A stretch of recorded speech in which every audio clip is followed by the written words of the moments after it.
하나님께서 6일 동안 일하시고 7일 때 쉬셨지요. 하나님의 창조가 완전하다. 그리고 더 이상의 창조는 없는 거죠. 그 창조는 완성된 겁니다. 충만한 거예요.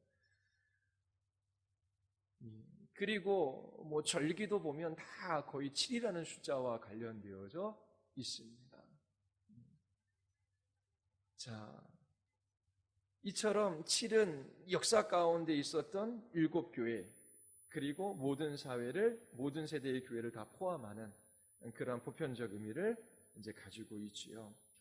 그리고 이런 7교회에 편지한다라고 하고서 인사말을 하고 있습니다. 삼위 하나님으로부터는 은혜와 평강이 있기를 원한다. 자, 성부 하나님에 대한 묘사, 이제도 계시고 전에도 계셨고 장차 오실 이. 자, 이제도 전에도 과거에도 현재에도 그리고 앞으로도 계실 분, 여호와 하나님에 대한 이 묘사입니다. 항상 계시는 분. 그리고 장차 오실 이. 이거는 예수 그리스도, 당신의 아들이신 그 예수 그리스도에게 모든 권세를 주시고 다스리게 하시고 또 마지막 심판주로 이 땅에 오시게 하지요. 그래서 하나님께서 구원을 계획하시고 계획하신 그 구원을 이루시고 완성하시는 분, 그게 장차 오실 이라고 하는 이 표현 속에 들어 있습니다. 그리고 성령 하나님에 대한 묘사, 보좌 앞에 있는 7명, 이건 스가랴 4장의 배경이 있다라고 하는 것을 지난번 살펴봤습니다. 이게 7영이라고 하는 것. 자, 이게 스가랴 4장 6절의 핵심인데요. 이는 힘으로 되지 아니하고 능력으로 되지 아니하고 오직 나의 영으로 되느니라. 제2의 성전 건설. 하나님께서 포로된 이들을 돌이키게 하시고 다시 성전을 재건하게 하셨지요. 그런데 이 성전 재건은 누구에게 달린 문제예요? 성령께서 역사하셔서 이 성전을 재건하게 하실 것이다 라고 하는 약속의 말씀을 보내어 주십니다. 이 7영이라고 하는 것도 성령께서 이 교회에 함께 하셔서 그 구원을 이루어 가신다. 하나님의 계획하신 바 그것을 반드시 이루어 가신다라고 하는 의미를 가지고 있어요. 또 성자 예수님에 대한 묘사 3가지가 있죠. 예수님은 충성된 증인이시다. 자, 증인은 뭐에 대한 증인입니까? 진리, 하나님의 복음에 대한 증인이지요. 죽기까지 그 하나님의 말씀 앞에 순종하시고 충성스러운 삶을 살아가셨어요. 우리가 본받아야 할 예수 그리스도의 모습입니다. 그리고 두 번째, 죽은 자들 가운데서 먼저 나신 분, 예수 그리스도의 죽음과 부활을 나타내지요. 예수 그리스도께서 부활하심으로 이제 새 생명을 주시는 분, 그렇게 해석할 수 있고요. 세 번째, 땅의 임금들의 머리가 되십니다. 이처럼 삼위 하나님으로 말미암은 은혜와 평강이 이 7교회 성도들에게 있기를 요한 사도는 그렇게 기원하고 있습니다. 삼위 하나님이 은혜의 근거가 되시지요. 그 삼위 하나님으로 말미암아 의뢰받은 자들에게 평강이 있습니다. 하나님과의 관계 속에서 누리는 샬롬, 그리고 지체들과 성도들과 가족들과 이웃들과의 사이에서 누리는 샬롬, 그리고 자기 안에, 그렇죠, 늘 자기와의 싸움이 있지요. 하나님께서 주시는 그런 객관적이고 또 주관적인 평안이 신자들에게 있습니다. 그리고 그리스도에 대한 소명 찬양이 들어갑니다. 우리 5절 6절 같이 한번 읽어볼까요? 우리 다 같이 시작.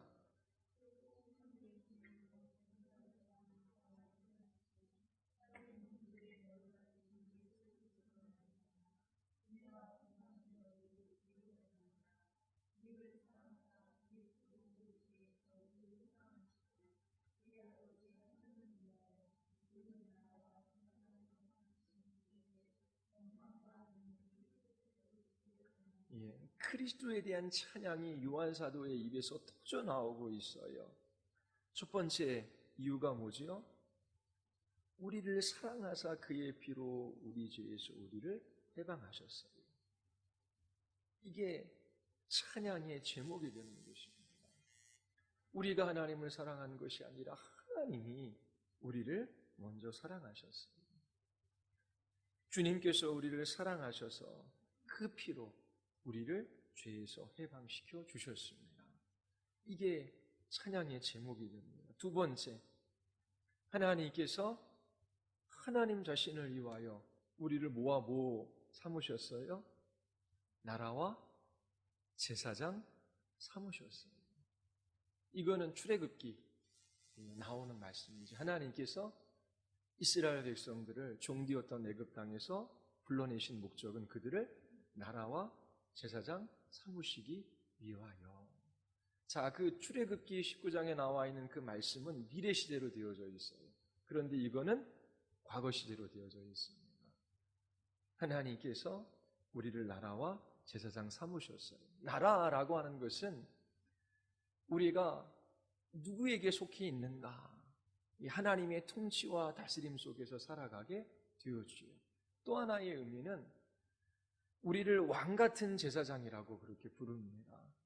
죄와 사단과 사망의 권세 아래서 신음하는 우리들을 불러주셔서 우리를 그리스도와 같이 왕노릇하는 주의 그러한 사람들로 우리를 주께서 그렇게 구원해 주신 것이죠.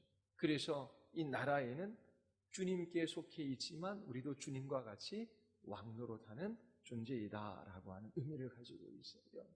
늘 말씀드리지만 예수 그리스도, 우리를 사랑하사 그의 피로 우리를 죄에서 해방하신 그 그리스도에게 무릎을 꿇으면 모든 것에서 자유함을 누려요.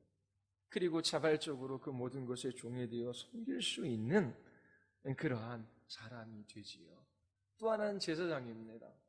이거는 제사장의 직무를 나타내지요. 하나님과 이스라엘 백성의 중보자 역할을 제사장이 감당했지요. 우리를 제사장 삼으셨다라고 하는 것은 하나님과 이 세상의 사이에서 그렇게 하나님이 어떠한 분이신지를 나타내고 그들을 진리의 말씀으로 그렇게 이끄는 자리로 우리를 부르셨다라고 하는 거예요. 또 개인적인 의미로 들어가면 하나님께서 그 피로, 예수 그리스도의 피로 우리를 구원하실 때에 성소의 휘장이 위에서부터 아래로 찢어지지요. 그래서 우리는 언제든지 하나님께서 내신 길, 그 예수 그리스도의 십자가의 보혈을 의지하여 하나님께로 나아갈 수 있게 된 것입니다. 장소와 시간에 구애받지 않고 우리는 예수 그리스도 그분의 십자가의 보혈을 의지하여 언제든지 하나님께로 나아가 기도하고 찬양하고 경배하며 주님을 만나 배울 수 있는 이 특권과 영광을 얻었습니다.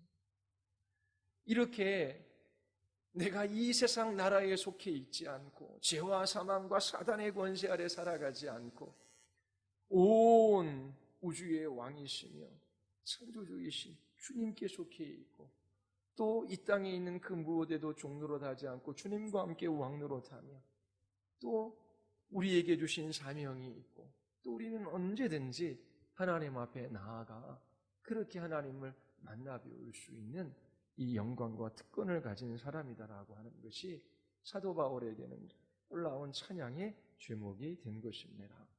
그리고 요한계시록의 주제 1장 7절서부터 13절까지인데요. 7절부터 8절까지인데요. 우리 같이 한번 읽어보겠습니다. 다 같이 시작.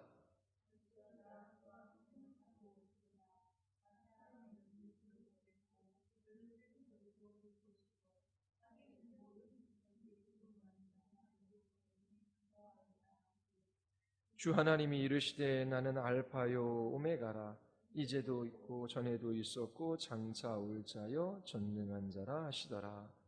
자, 구름 타고 오시는 예수님. 자, 구름을 타고 오시리라 라고 하는 것이 이게 현재 시제로 되어져 있어요. 오시리라. 근데 미래적 의미도 포함돼요. 그래서 구름을 타고 오시리라 라고 할 때 단지 예수 그리스도의 재림에만 포커스를 맞추지 말고 오늘도 우리에게 찾아오시는 주님, 그것을 지난주 여러분들에게 말씀을 드렸습니다. 다니엘서 7장 13절을 배경으로 하고 있는 구절이지요. 하늘 구름을 타고 와서 옛적부터 항상 계신 이에게 나아가 그 앞으로 인도하니, 이것은 그리스도가 왕적인 메시아로 등극하는 장면이에요.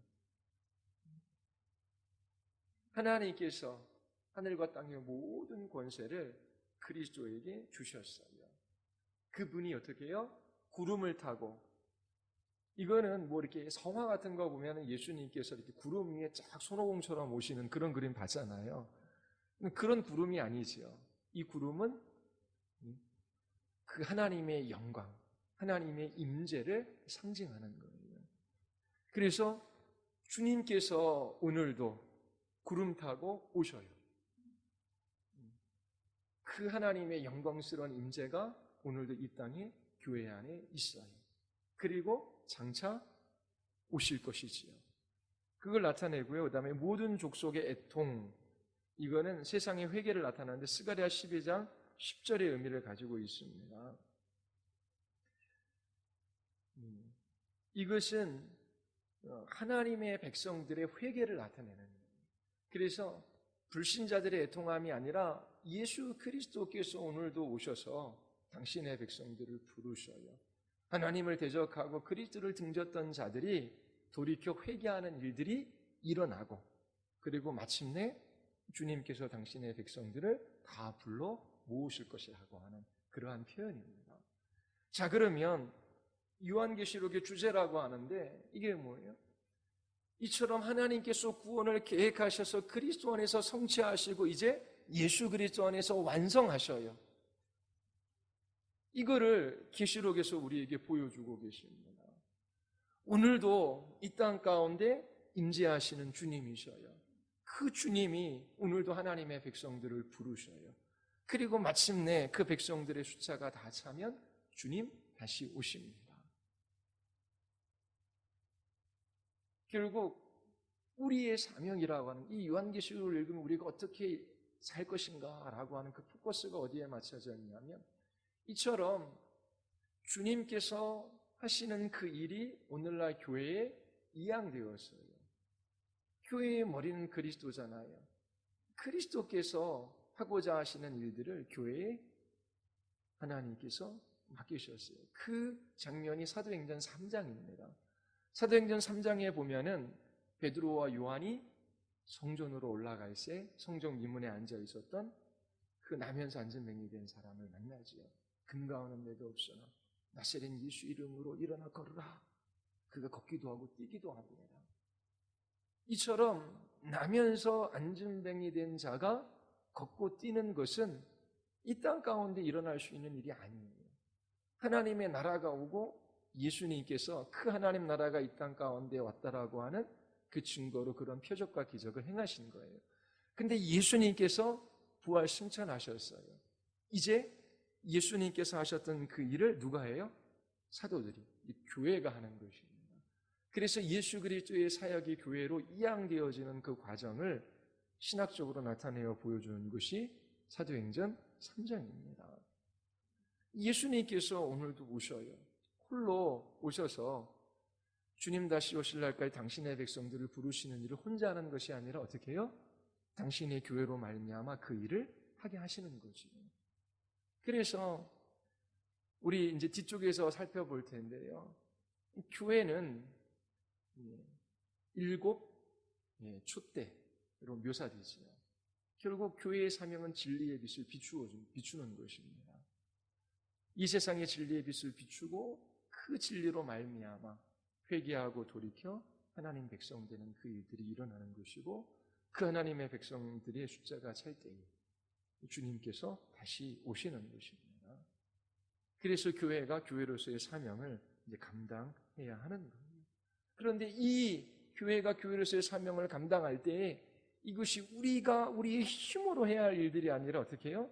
마지막 하나님에 대한 소개를 하지요. 전에도 계셨고 지금도 계시고 또 앞으로도 계실, 항상 계시는 하나님, 그분이 능력이 크신 분이에요. 전능하신 하나님께서 이 일들을 마침내 이루고 말 것이다. 그렇게 하나님에 대한 소개로 이 일이 마침내 이루어질 것이라고 하는 도장을 찍는 것입니다. 지난주에 1시간 했는데 오늘도 다 지나갔습니다. 읽으십시오. 계속 요한계시록을 읽으면 성령께서 눈에 들어오게 하시고 또 깨닫게 하시는 것이 있을 거예요. 자, 오늘은 그렇게 내용이 많지가 않습니다. 이제 2장 할 때에 내용이 많아요. 4개 교회를 다뤄야 하기 때문에 내용이 많습니다. 자, 오늘 보십시오. 요한계시록, 자, 2번째 강의인데요. 1장 9절서부터 20절까지 제목이 뭡니까? 신기하신 예수 그리스도에 대한 환상. 자, 초점이 예수 그리스도에 대한 환상이에요. 자, 어떤 예수 그리스도일까요? 이 땅에 계셨을 때 예수 그리스도의 모습을 여러분 기억하시지요? 예수님께서 아름답게 사람들의 눈에 비치셨을까요? 흠모할 만한 것이 없으셨던 거예요. 그 사람들이 무시하잖아요. 그렇죠? 그런데 부활하신 예수님은 어떠할까요? 이 땅에 오셔서 살아가셨고 그 십자가에 죽으시고 장사되는 그 과정 속에서 예수님은 비참함을 맛보셨어요. 그리고 죽음의 권세에서 다시 일어나셨지요. 부활하신 예수님을 제자들이 알아봤습니까? 못 알아봤습니까? 40일 동안 이 땅에 계셨잖아요. 잘 못 알아봤지요. 분명히 부활하신 예수님의 모습은 예수 그리스도의 승기, 높아짐의 한 면모거든요. 부활하신 예수님의 모습이 계세요. 그 다음에 예수님의 승기를 이야기할 때 뭘 이야기하죠? 예수님의 승천. 승천하시는 예수님, 부활하신 예수님의 모습보다 더 존귀하고 영광스럽게 비춰집니다. 여기에서 끝나는 게 아니라 어떻게 해요? 보좌 우편에 앉으셔요. 보좌 우편에 앉으셨다라고 하는 것은 모든 권세를 가지고 이 땅을 통치하시는 왕의 모습이에요. 더 영광스럽죠. 그리고 승기의 마지막이 뭡니까? 재림주로 다시 오시는 거예요. 그러면 이 승기하신 예수 그리스도에 대한 환상인데 이 환상은 여러 가지 상징적인 표현으로 이루어져 있어요. 그 초점은 어디에 있어요? 예수 그리스도의 신분과 사역에 관해서 이야기하지만 초점은 다시 오실 예수 그리스도, 그분의 영광에 대한 묘사입니다. 그게 이제 이 1장 9절에서 20절까지 핵심이고요. 이 예수 그리스도께서 말씀하신 그 내용들이 이제 2장에서부터 펼쳐지는 것입니다. 자, 그러면 1장 9절서부터 11절 우리 같이 한번 읽어볼까요? 같이 시작.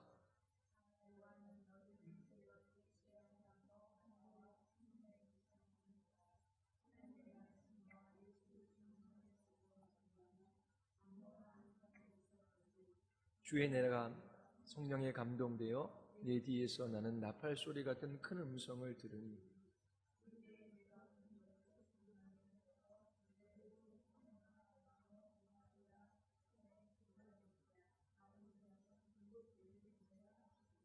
예.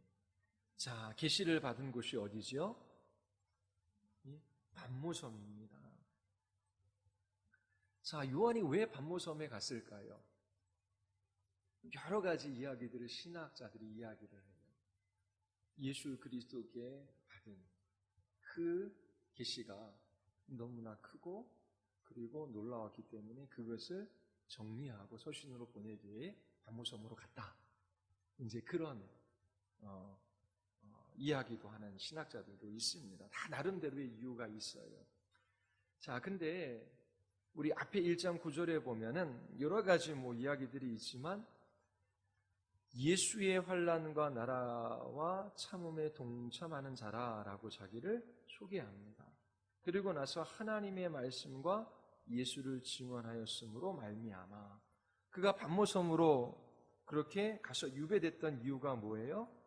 하나님의 말씀과 예수를 증언했기 때문에 하나님의 말씀을 따라 살아갔어요. 예수 그리스도를 증거하는 삶을 살아갔어요. 그렇게 살아갈 때에 뭐가 있냐면 1장 9절 예수의 환난, 예수님께서 받은 환난 고난이 그리스도인들에게도 있다라고 하는 것입니다. 근데 그 환난과 고난 속에 어떻게 해요? 참아서 인내하는 삶을 이 요한 사도가 살아갔어요. 그래서 이 요한 사도는 예수 그리스도 그분을 증거하며 주의 말씀을 따라 살아가려고 했기 때문에 이 반모섬이라는 곳에 유배되어졌어요. 그는 환난을 받았고 그 환난 속에 참았어요. 인내하는 삶을 살아갔지요.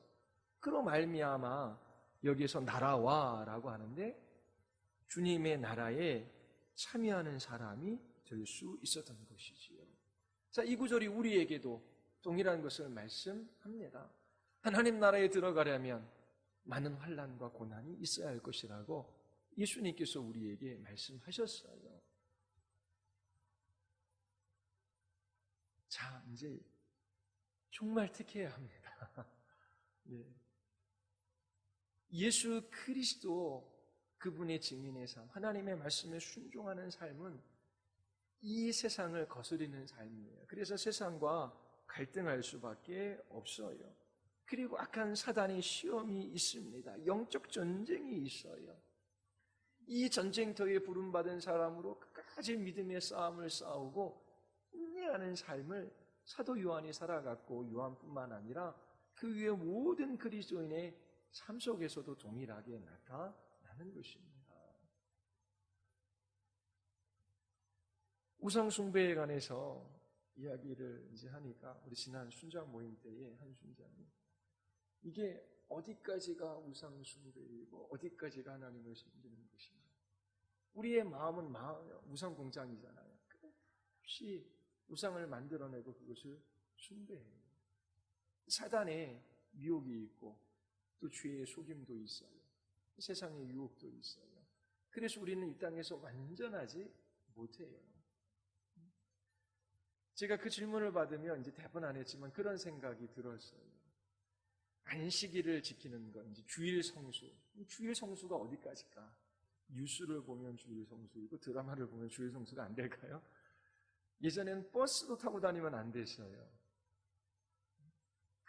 제가 고신에 있는 양낙훈 교수님이 쓴 주일 성수라는 책을 예전에 읽은 적이 있는데 여러분들에게 한번 말씀드린 적도 있어요. 미국에 있는 개혁교회에 그 책을 쓰기 위해서 이제 고신교단으로부터 위임을 받고 이제 주일 성수라고 하는 논문을 쓰기 위해서 미국에 있었어요.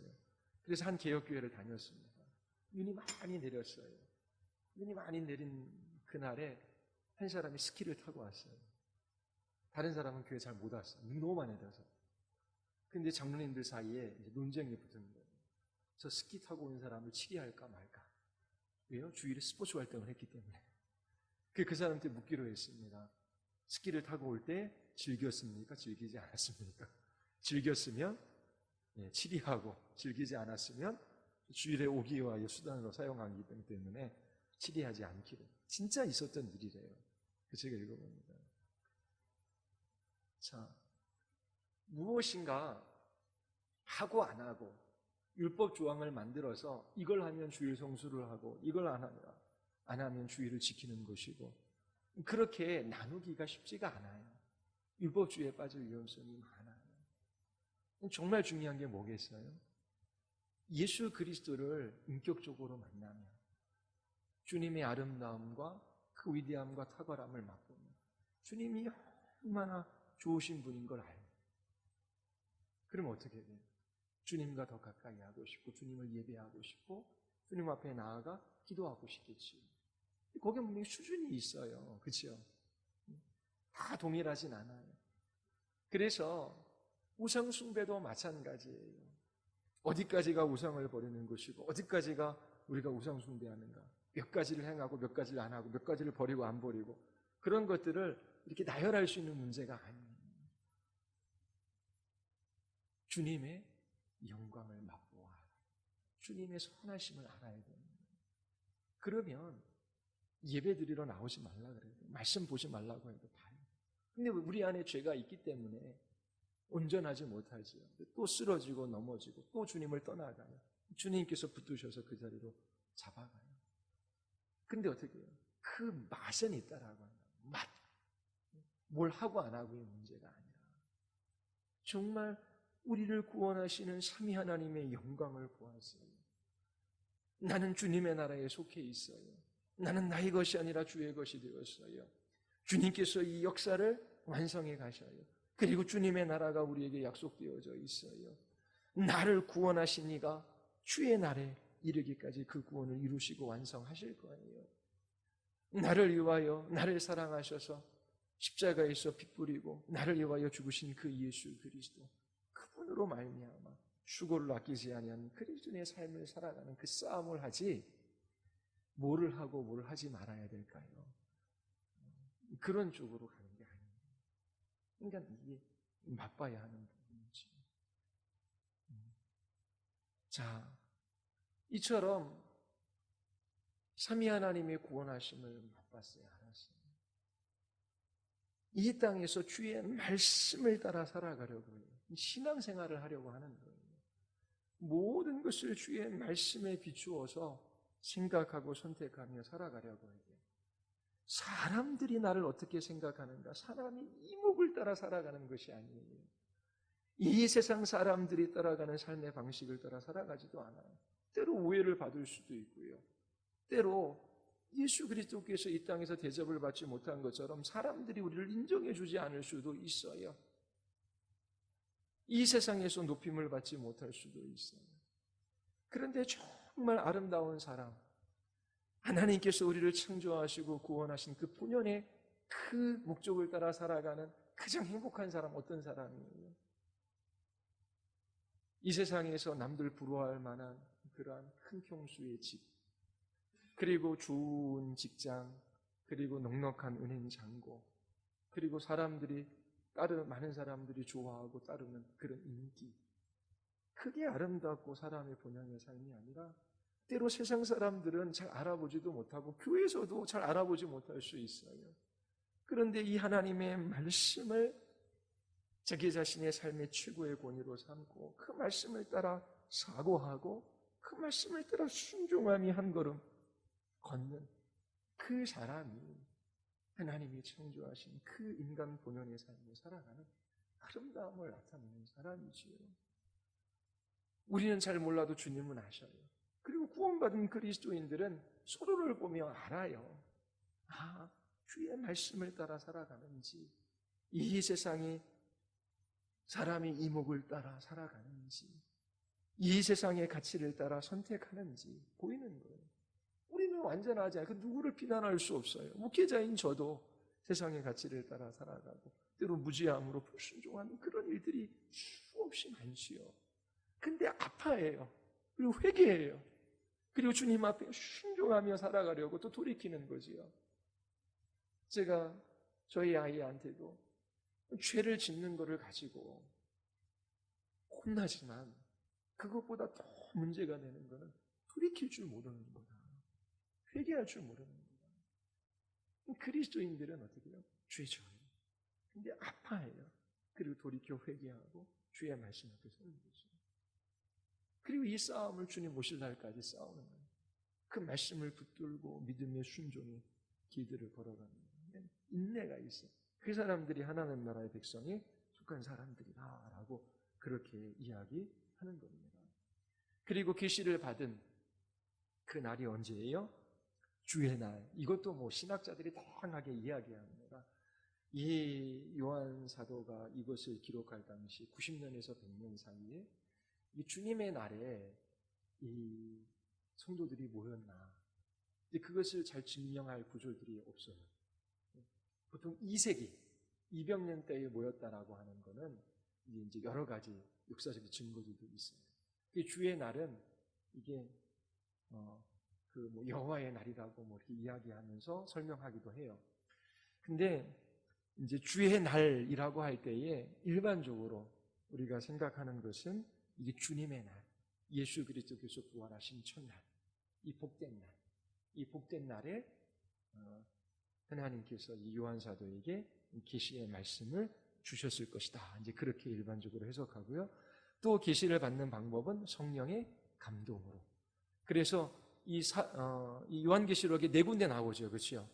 예, 4군데의 구절이 있습니다. 이 성령의 감동 속에서 하나님께서 이 계시의 말씀을 보여주셔요. 환상을 보지요.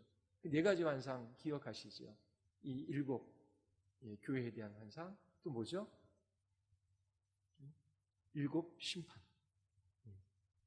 7 인나팔 대접 심판에 대한 환상, 또 큰 성, 바벨론에 대한 환상, 거룩한 성, 새 예루살렘에 대한 환상, 이 네 가지 환상에 대한 그러한 그 메시지가 전달되어질 때 이 성령의 감동으로 성령 안에서 라고 하는 이 구절들이 쓰여집니다. 자, 그리고 우리 부활 승천하신 예수님에 대한 환상 11절부터 16절까지지요. 우리 같이 한번 우리 읽어보겠습니다. 우리 다 같이 시작.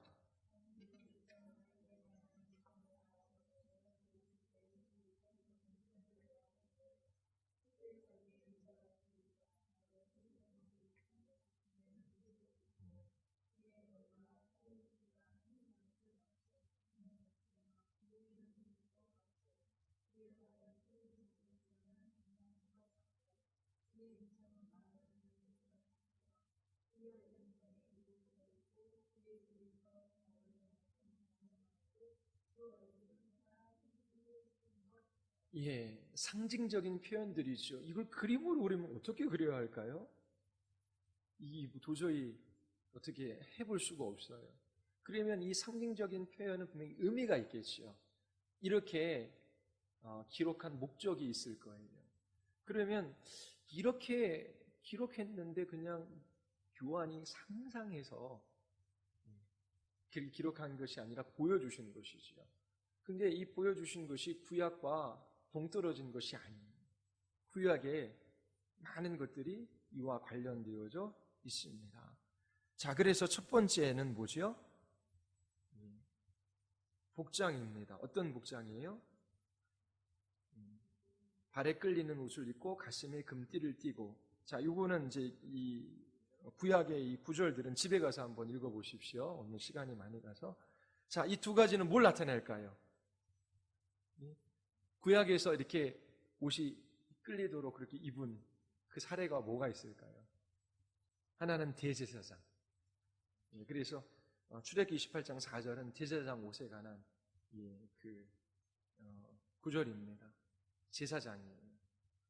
또 이게 금띠를 띄었는데 금띠를 띈 것은 누굴까요? 다니엘서 10장 5절 이 말씀도 있는데요. 금띠를 띈 건 왕의 모습이에요. 자, 그러면 이거는 예수 그리스도 그분이 누구이시다? 제사장이며 왕이심을 우리에게 나타내 보여줍니다. 이걸 읽을 때 전체 그림은 예수 그리스도께서 어떻게 재림주로 다시 오시는 하나님의 보좌 우편에 앉아 계시고 이제 재림주로 다시 오실 텐데 그때의 그 모습들을 이제 표현하는 것입니다. 그런데 그 예수 그리스도가 어떠한 분이시며 그분이 어떠한 일들을 하셨는지 이 모든 상징 속에 다 들어가 있어요. 자, 두 번째는 뭐죠? 머리털. 이제 어떤 머리털입니까? 털의 희기가 흰 양털 같고 눈 같으며 라고 합니다. 다니엘서 7장 9절에 보면 옛적부터 계신 이가, 옛적부터 항상 계신 이가 누구예요? 성부 하나님입니다. 자정하셨는데 그분의 머리털이 어떻게 해요? 깨끗한 양의 털과 같이요. 그러면 성부 하나님을 묘사할 때에 머리털이 깨끗한 양의 털, 흰 털로 묘사해요. 자, 그러면 여기에서 예수님에 대한 묘사이잖아요. 예수님이 어떠하다? 눈과 양털 같은 백발을 가지고 계시다. 이 상징이 나타내는 바가 뭐예요? 예수님은 성부 하나님과 동등하신 분이시다라고 하는 거예요. 영원한 신성을 소유하신 분이시다라고 하는 것을 이렇게 표현한 것입니다. 그 다음에 세 번째는 뭐죠? 얼굴입니다. 얼굴. 해처럼 빛나는 얼굴이죠. 다니엘서 10장 6절 또 사사기 5장 31절인데요. 자, 이 해처럼 빛나는 얼굴은 그 전쟁에서 승리한 그 전사의 모습에 대한 표현입니다. 구약에 보면. 그래서 승리한 메시아에 대한 그런 상징적인 표현이에요. 예수님의 얼굴이 해같이 빛난다라고 하는 것은 예수님께서 죄와 죽음과 사단의 권세를 이기셨지요. 승리하셨어요. 그러므로 하나님의 백성을 구원해 내셨어요. 그래서 하나님의 백성을 구원하시는 이 메시아의 모습, 이것이 해처럼 빛나는 얼굴로 상징되어집니다. 자, 그 다음에 눈은 어떤 눈? 불꽃 같은 눈. 다니엘서 10장 6절에 보면 그의 눈은 횃불과 같고 그러지요. 이 눈이라고 하는 것은 어떻게 해요? 보는 거잖아요. 근데 하나님은 보시지요. 눈에 보이는 것만 보십니까? 그게 아니라 눈에 보이지 않는 사람의 마음까지도 꿰뚫어 보시지요. 이처럼 횃불과 같은 눈을 가지고 계시다라고 하는 것은 하나님, 이 예수님은 사람들의 마음까지도 꿰뚫어 보시는 전지하신 분이시다라고 하는 것을 나타내어 보여줍니다. 이 모든 것을 아시는 분이 어떻게 심판주로 오신다라고 하는 거예요. 그래서 하나님과 동등한 그런 전지하신 하나님이신 분 동시에 모든 것을 다 아시는 이 예수님께서 심판주로 오신다. 그것이 불꽃 같은 눈이 나타내는 상징적인 의미입니다. 그 다음에 다섯 번째는 뭐죠?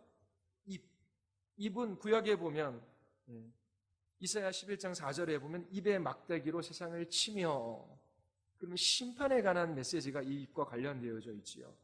그리고 49장 2절에 보면 내 입을 날카로운 칼같이 만드시고, 이건 뭐예요? 예수님께서 자신의 입에서 나오는 모든 말씀으로 예수님을 거스리는 모든 사람을 심판하실 것이다. 예수님이 심판주이시다라고 하는 것을 상징적으로 나타내고 있고요. 그 다음에 6번은 뭐죠? 목소리, 맑은 물소리와 같은 음성. 근데 에스겔서 1장 24절, 맑은 물소리와 같으며 전능자의 음성과도 같으며, 그 다음에 에스겔서 43장 2절, 하나님의 음성이 많은 물소리 같고. 자, 이거는 예수님의 목소리를 이렇게 묘사한 예수님은 누구이시나? 하나님과 동등된 분이시다라고 하는 것이고요. 7번째는 뭐죠? 오른손에 별을 쥐고 계시지요. 이 오른손의 별은 계시록 1장 20절에 어떻게 해석합니까? 7교회의 사자다. 이 7교회를 대표하는 그런 존재이죠. 근데 주님의 손에 있어요. 이게 더 넓게 하면 교회가 주님의 주권 아래에 있다라고 하는 것입니다. 자, 그리고 8번째 발은 어떤 발이에요? 주석과 같은 발. 그래서 다니엘서 10장 6절에도 있고요. 자, 주석은 아주 강하고 견고함을 나타내는 단어예요. 그리고 빛나지요. 예수 그리스도의 강함과 도덕적 순결함을 상징적으로 나타납니다. 그리고 고대에 보면 전쟁에서 승리한 군사가 패배한 적을 어떻게 해요? 자신의 발 아래에 둡니다. 그러니까 발을 가지고 상대방의 적군의 목을 누르는 그런 장면들을 볼 수 있어요. 근데 그 발이 어떻게 해요? 아주 강하고 견고해야 되지요. 그래서 이 예수 그리스도께서 발이 주석 같다라고 하는 것은 심판주로서의 권세를 가지고 계시다라고 하는 그런 의미도 됩니다. 자, 이처럼 다 살펴봤어요. 그러면 핵심적인 게 예수님은 누구이시다? 하나님과 동등된 분이시다. 이 예수님은 누구시다? 메시아이시다. 죄와 사단과 사망의 권세를 가지시고 하나님의 백성들을 보는 메시아이시다. 또 세 번째는 이 예수는 누구시다? 심판주이시다. 다시 오실 왕이시다. 이 환상을 본 겁니다. 예수님. 그 다음에 이제 예수님께서 말씀하시는 게 17절에서 20절이에요. 자, 17절부터 20절 말씀. 자, 우리 17절 말씀 같이 한번 읽어볼까요? 다 같이. 시작.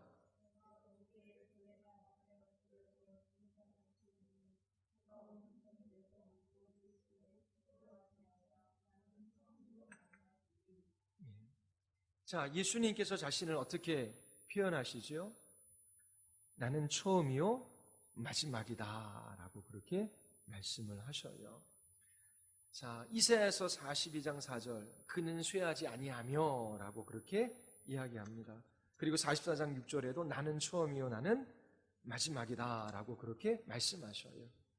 자, 이 표현은 예수님이 성부 하나님과 동등되시다라고 하는 그런 표현이죠.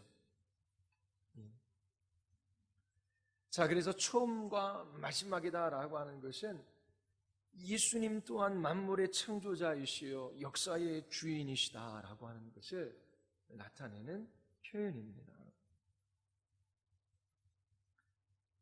자, 그리고 우리 두 번째,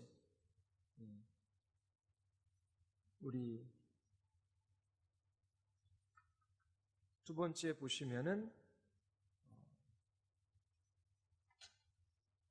우리 1장 18절 우리 같이 한번 읽어볼까요? 다 같이 시작.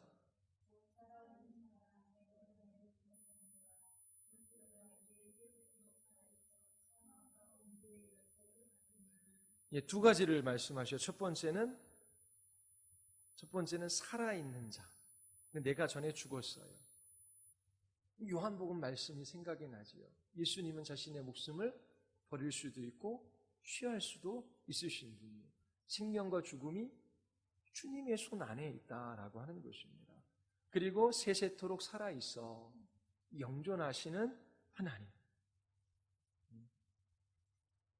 자, 살아있는 자라 내가 전에 죽었노라. 예수 그리스도의 죽음과 부활을 이야기합니다. 이 삶과 죽음이 예수 그리스도의 주권 아래 있다라고 하는 것을 표현해요. 자, 그리고 세 번째 표현이 뭐죠? 나는 사망과 음부의 열쇠를 가졌다. 음부는 불신자들이 죽었을 때 그들의 영혼이 가는 곳이잖아요. 열쇠는 문을 열기도 하고 닫기도 하는 거예요. 음부의 열쇠를 가지고 있다라고 하는 건 예수님께서 어떻게 해요? 주권적으로 영혼들을 음부에 보내기시도 하고 낙원으로 보내기도 하시는 분이시다.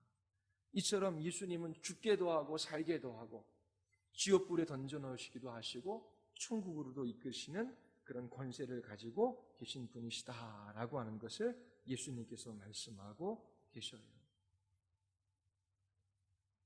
자, 그리고 1장 19절에 보면 뭘 말씀하시죠? 내가 본 것과 지금 있는 일과 장차 될 일을 기록하라. 자, 이 부분에 있어서는 다음에 기회 있을 때 이야기를 할게요.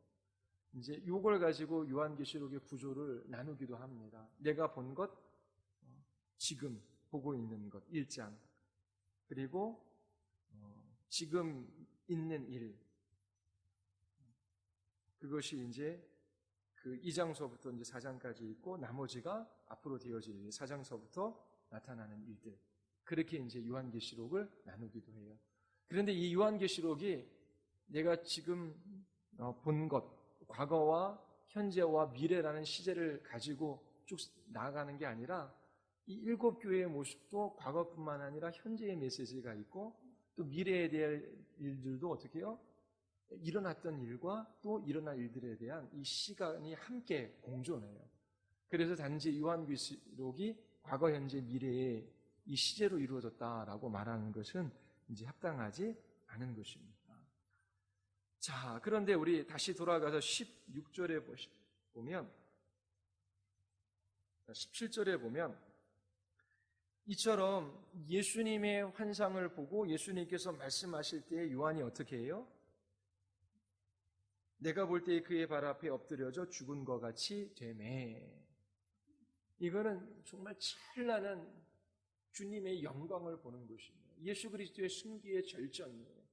이 땅에 예수님이 계셨을 때 그렇게 예수 그리스도의 영광을 보고 엎드려 절하는 사람도 있었지만 대부분의 사람들은 보지 못했어요.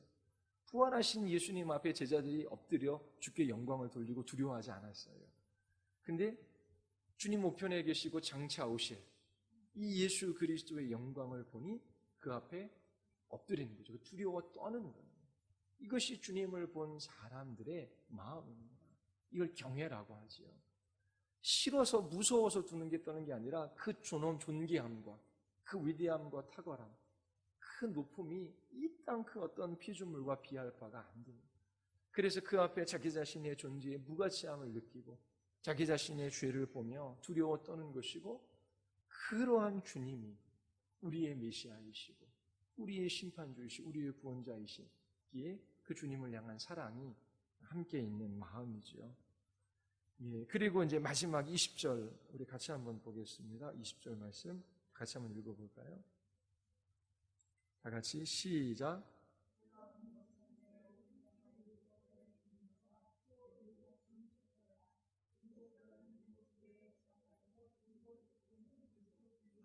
자, 여기서 이제 하나 중요한 게 사자가 무엇인가라고 하는 것입니다. 자, 일곱 사자가 뭘 나타내죠? 일곱 사자.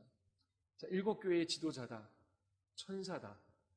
대부분 두 가지 견해로 나눕니다. 누군 것 같습니까? 일곱 교회의 사자. 그래서 이것도 뭐 해석이 필요한 건데요. 이 알게로이라고 하는 이 말은 사람에게는 사용되지 않는 단어라고 합니다. 그래서 일곱 교회의 천사로 보통 그렇게 많은 사람들이 그렇게 인정합니다. 자, 천사가 존재합니까? 자, 우리 교회에서는 천사에 관한 이야기를 많이 안 해요. 왜냐하면 캐톨릭이나 다른 곳에서 이 천사 숭배가 있었기 때문에 그래요. 우리 요한계시록 말씀 22장 8절 9절 말씀 한번 찾아 읽어볼까요? 22장 8, 9절입니다.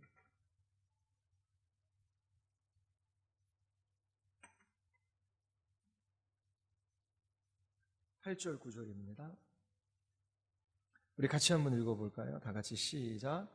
이것들을 보고 들은 자는 나 요한이니 내가 듣고 볼 때에 천사의 발 앞에 경배하려고 엎드렸더니 그가 내게 말하기를 나는 너와 내 형제 선지자들과 또 이 두루마리의 말을 지키는 자들과 함께 된 종이니 그리하지 말고 하나님께 경배하라 하더라.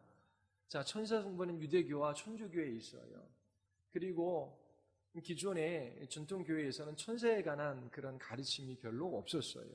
그 이유가 이 숭배 때문에 그렇습니다. 자, 그러면 바른 태도는 천사의 존재를 인정해야 돼요. 근데 숭배해서는 안 돼요. 이 계시록에서도 나는 너희와 함께 종된 자이다. 나를 경배하지 말고 하나님께 경배하라 라고 그렇게 이야기를 합니다. 그리고 계시록 8장에 보면 천사가 하는 일에 관해서 우리에게 한 가지 교회와 관련돼서 하는 일들을 가르쳐줘요. 8장 3, 4절 한번 보겠습니다.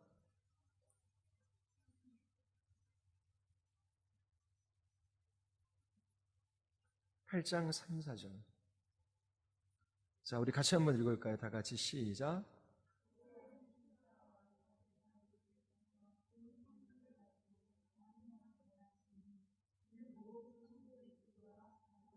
보좌 금 제단에 드리고자 함이라.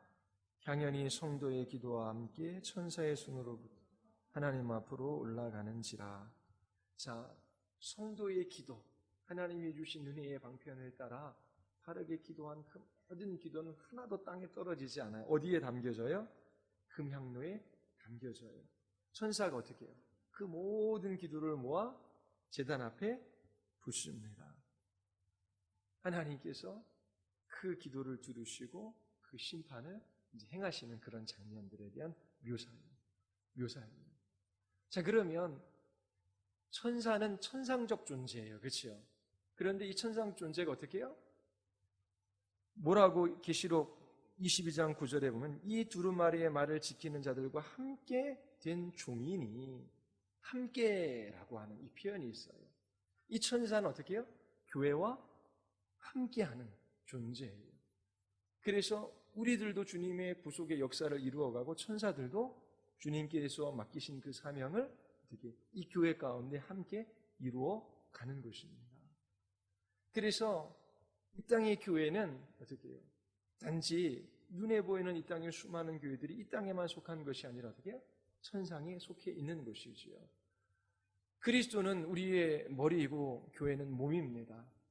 그리스도는 어디에 계셔요? 하나님의 보좌 우편에 계시지요. 그 표현 또한 교회가 단지 이 땅이 아니라 하늘과 연결되어진 천상적인 어떤 그런 교회임을 또한 나타내 보여주고 있는 거예요. 그것이 교회의 신분이에요. 그래서 단지 이 땅에서 사람들의 무리가 아니라 이처럼 그리스도의 몸이고 그리고 천상적인 존재인 천사와 함께하는 교회. 이게 교회의 모습입니다. 그러면 이 땅의 그 어떤 친목단체가 아니라 이렇게 천상적인 존재가 함께하는 천상적 공동체다운 그런 면모가 이 교회 모습 속에 나타나 보여야 하는 것입니다. 교회의 머리 대신 그리스도께서 그 일들을 이루어 가실 겁니다. 그리고 일곱 금초 때는 뭐지요? 금 촛대는 구약에 보면은 하나예요. 촛대가 이렇게 하나 있어요. 어디 성수에 놓여져 있잖아요. 진설병을 이렇게 비치는데, 근데 이 가지가 3개가 뻗어 있고 가운데 하나가 있어요. 7가지로 되어져 있어요. 그래서 7금촛대라고 하는 표현을 쓰고 있는 거죠. 이 가지 끝에는 어떻게 해요? 등잔이 있어요. 거기에서 불빛이 비춰지는 거죠. 기름이 타면서요. 그러면 이 7금촛대는 뭘 나타내는 걸까요? 교회가 세상의 빛이다.